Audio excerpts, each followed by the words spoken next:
यानंतर बातमी अतिशय मोठी आहे, कारण भाजपचे नेते हर्षवर्धन पाटील यांनी सिल्वर ओकवरती शरद पवार यांची भेट घेतली आहे। हर्षवर्धन पाटील हे तुतारी हाती घेणार हे जवळपास निश्चित झालंय। आता फक्त अधिकृत घोषणा बाकी आहे आणि आज इंदापूरमध्ये हर्षवर्धन पाटलांची पत्रकार परिषद होणार आहे। 4 दिवसात पक्षप्रवेश होणार आहे। हर्षवर्धन पाटील, त्यांची मुलगी अंकिता पाटील आणि मुलगा राजवर्धन पाटील यांनी स्टेटसला तुतारी चिन्ह ठेवलंय। इंदापूरच्या उमेदवारीवरून पाटील आणि पवार यांच्यामध्ये चर्चा झाली आहे, अशी माहिती सूत्रांनी दिली आहे।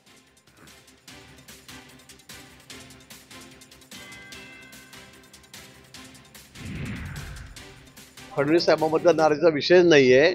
त्यांचा विषय थोडासा मतदारसंघाचा आहे, तो थोडा अडचणीचा झालेला आहे। कारण तिथे मामा जे आमदार आहेत ते त्या ठिकाणी अजित पवार साहेब जे आहेत त्यांच्या गटाचे आहेत, अजितदारांच्या गटाचे आहेत। त्यामुळे तिकिटासाठी त्यांना अडचण आहे, कारण ते आतापर्यंत ते इंदापूरवरून तेच लढत होते। पण आता ज्यांच्या विरोधात लढत होते, जे विरोधात आहेत तेच आमच्या पक्षाचे, म्हणजे युतीमध्ये आमदाराचं तिकीट त्यांना मिळेल असं त्यांना वाटतंय आणि म्हणून ते थोडे अनसेफ त्यांना त्या ठिकाणी वाटतंय आणि म्हणून कदाचित ते त्यावेळेला बोलले असते। त्यामुळे ज्यांना असं वाटतंय की आता भारतीय जनता पार्टीत आपल्याला तिकीट मिळू शकणार नाही, ते दुसऱ्या पक्षाचा आधार घेत आहेत। तसं त्यांनी करू नये असं आवाहन करेन। असं प्रत्येकाने विचार केला पाहिजे असं माझा काय आग्रह आहे।